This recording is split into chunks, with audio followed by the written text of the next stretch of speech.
Hello everyone, welcome back to my channel. तो आज जो है एडजेक्टिव्स की हमारी रूट्स की लास्ट क्लास है। कल जो है हम प्रैक्टिस क्वेश्चन करेंगे, फिर हमारा एडजेक्टिव्स कंप्लीट हो जाएगा।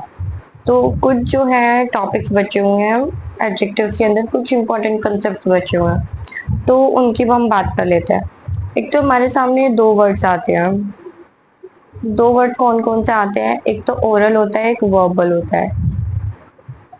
वर्बल का मतलब होता है जो वर्ड से भरा हुआ है। ओरल का मतलब होता है कि जब हम जो बोल के जो बोल रहे हैं, जो हम मौखिक, उसको बोलते हैं ओरल। तो अगर आपके सामने एग्जाम्पल आता है तो आप कैसे देखेंगे कि वहां पे वर्बल आना है या फिर ओरल आना है? Don't give us any sort of writing explanation as only verbal instruction will be sufficient here.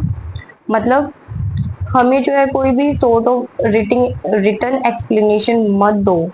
इन्होंने बोल दिया ना, रिटन एक्सप्लेनेशन मत दो। क्यों? क्योंकि यहाँ पे जो है वर्बल लिख क्या रखा है, वर्बल, सिर्फ वर्ड्स की जो है इंस्ट्रक्शन जो है सफिशिएंट होगी, ऐसा तो वो नहीं बोलना चाह रहा होगा।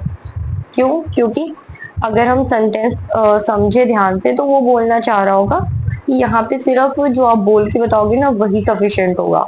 तो मौखिक इंस्ट्रक्शन जो आप बोल के जो इंस्ट्रक्शन दोगे वही सफिशिएंट होगी। तो हमें कोई भी रिटर्न चीज कोई भी लिख के मत दो, ठीक है? तो वो चीज बोली जा रही है। उसके अलावा वर्ड सीइंग का मतलब होता है देखने लायक, ठीक है? और ये जो है हमारा नाउन के बाद लगता है हमेशा। जैसे कि एग्जाम्पल दे रखा है, Taj Mahal is worth seeing monument. तो वर्थ सीइंग को उठा के हम मॉन्यूमेंट के बाद कर दिए। Taj Mahal is a monument worth seeing, ठीक है? तो ये कुछ चीजें, छोटी छोटी चीजें हैं, ये आपको याद रखनी है। वर्ड सीइंग किसके बाद लगता है? आफ्टर नाउन यूज होता है, ठीक है? उसके बाद हमारे कुछ वर्ड्स आते हैं, जैसे कि coward, माइजर, optimist,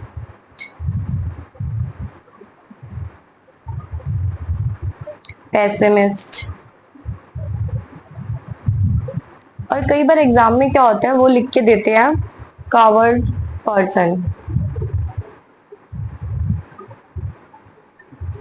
माइजर person, optimist person. तो गाइज ये जो है हमारा गलत हो जाता है। कॉवर्ड के बाद कभी भी हम पर्सन नहीं लगाएंगे, मतलब नाउन नहीं लगाएंगे। क्यों? क्योंकि इनके अंदर खुद ही होता है, ये खुद में ही नाउन होते हैं। इनको अगर आप बोल के देखोगे ना, तो कावर्ड का मतलब डरपोक, कायर नहीं होता। कावर्ड का मतलब होता है कायर, इंसान। ये इनके अंदर इंसान जो वर्ड होते हैं ना, वो खुद में ही लगा हुआ है, तो हम अलग से नहीं लगाते हैं, ठीक है?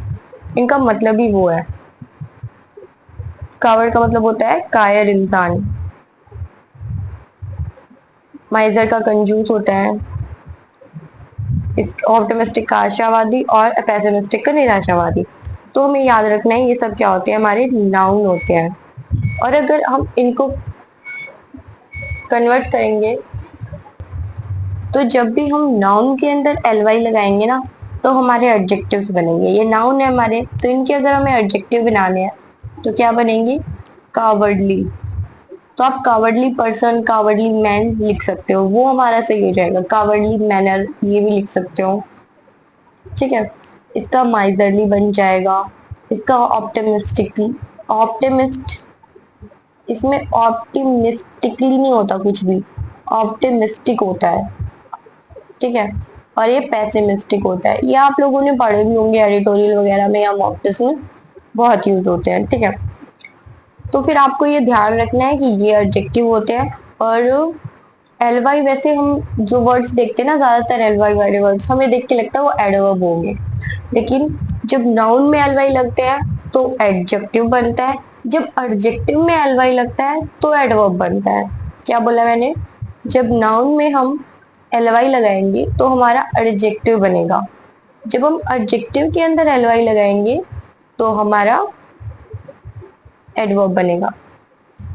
जैसे कि नाउन होता है हमारा फ्रेंड, तो हम फ्रेंडली लिख रहे हैं अगर, तो वो एडजेक्टिव हुआ ना, एडवर्ब तो नहीं हुआ ना। तो इस चीज को आप ध्यान रखना, ठीक है? तो ये कुछ इंपॉर्टेंट कंसेप्ट है, ये आपको याद रखने हैं। उसके अलावा कुछ जो है, एक सुपरफ्लूअस का कंसेप्ट मैंने आपको कराया था, वो भी आपको ध्यान रखना है।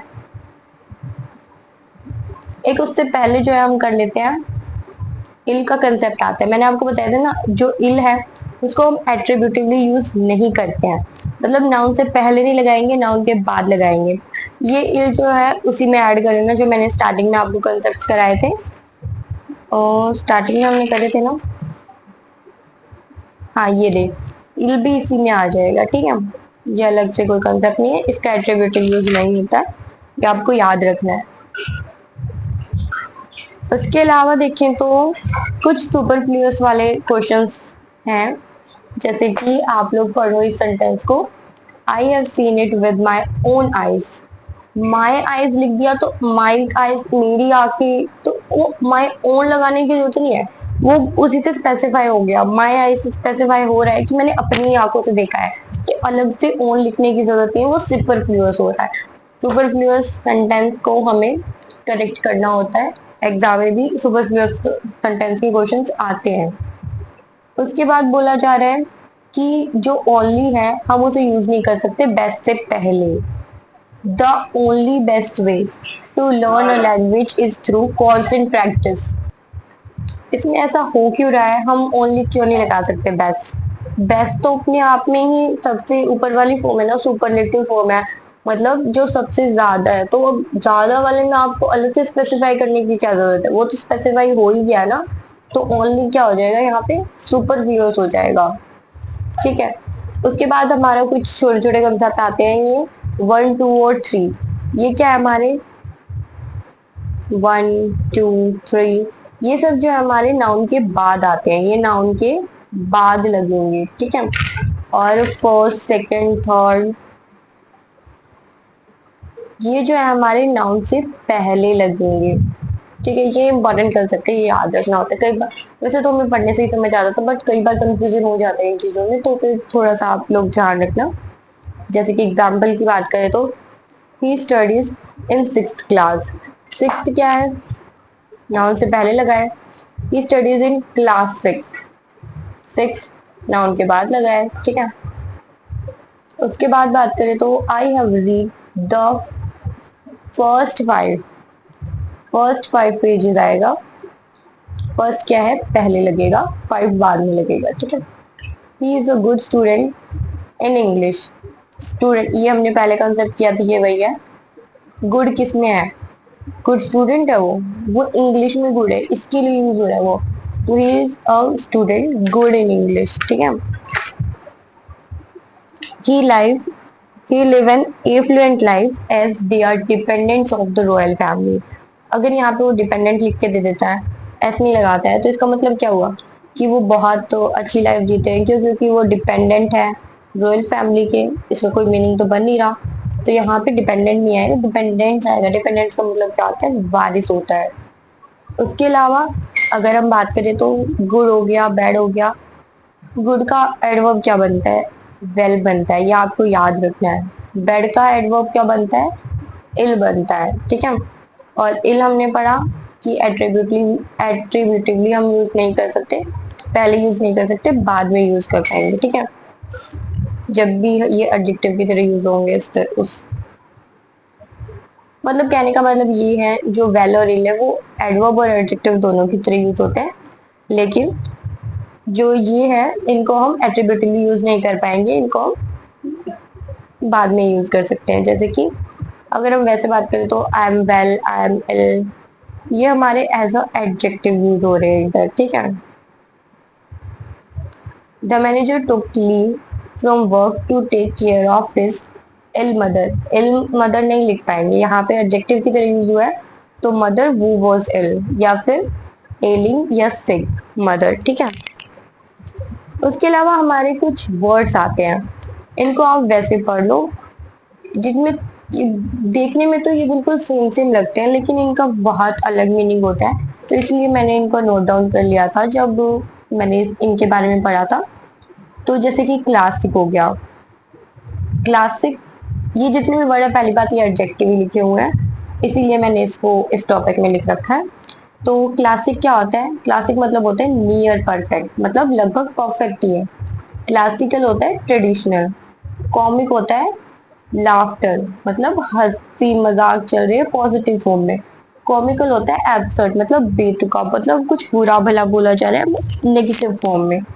मतलब कॉमिक अगर कोई बोल रहा है तो वो पॉजिटिव फॉर्म में पॉजिटिव बात हो रही है, अगर कॉमिकल बोल रहा है तो वो नेगेटिव तरीके से बोला जा रहा है, टोन नेगेटिव हो जाएगी फिर उस सेंटेंस की, ठीक है।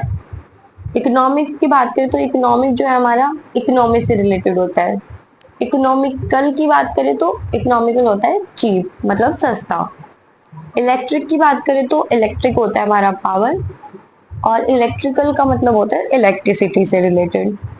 फैंटास्टिक का मतलब होता है वंडरफुल, मतलब बहुत अच्छा। फैंटास्टिकल का मतलब होता है फैंटेसी या इमेजिनेशन, मतलब जो अनरियल है, जो आप सोच रहे हो लेकिन वैसा कुछ है नहीं, ठीक है, अनरियल चीजें। इसके अलावा दो वर्ड्स और आते हैं हिस्टोरिक, दो वर्ड्स और आते हैं हिस्टोरिक, दिख रहे हैं आपको, हाँ, हिस्टोरिक और हिस्टोरिकल। हिस्टोरिक का मतलब होता है इम्पोर्टेंट, और हिस्टोरिकल का मतलब होता है हिस्ट्री से रिलेटेड। ये दो वर्ड्स मैंने मॉक टेस्ट में बहुत ज्यादा देखे हैं, तो इसीलिए मैंने ये भी आप लोग को बता दिया है, ठीक है। तो इनका भी आप ध्यान रखना है। उसके अलावा मैं देख लेती हूँ कोई और कंसेप्ट बचा हो तो, अदरवाइज हमारा कंप्लीट हो जाता है ये वाला टॉपिक। हाँ, एक कंसेप्ट है, इसको आप लोग देखो ध्यान से। अगर हम देखें, माई स्टेट इज मोर कामर देन यूअर्स, मतलब मेरी जो स्टेट है वो ज्यादा कामर है तुम्हारी से। तो मोर कामर तो हम लगा नहीं पाएंगे क्योंकि कंपेरेटिव डिग्री तो हमने इसी में यूज कर दी कामर में, तो यहाँ से मोर तो हटाना पड़ेगा। अब हम, अगर हमारे पास कोई ऐसा क्वेश्चन आ जाता है जिसमें मोर हटा हुआ कहीं दे ही नहीं रखा, कामर दे ही नहीं रखा, तो हम क्या चूज करेंगे? तो उस केस में जो है हम यहाँ पे मस्ट कामर लगा सकते हैं। कहने का मतलब क्या है, एक तो कामर ठीक हो जाएगा, एक मच कामर ठीक हो जाएगा, बोथ ए और बी लिख रखा है ना। तो ये क्यों हो रहा है, क्यों? क्योंकि हम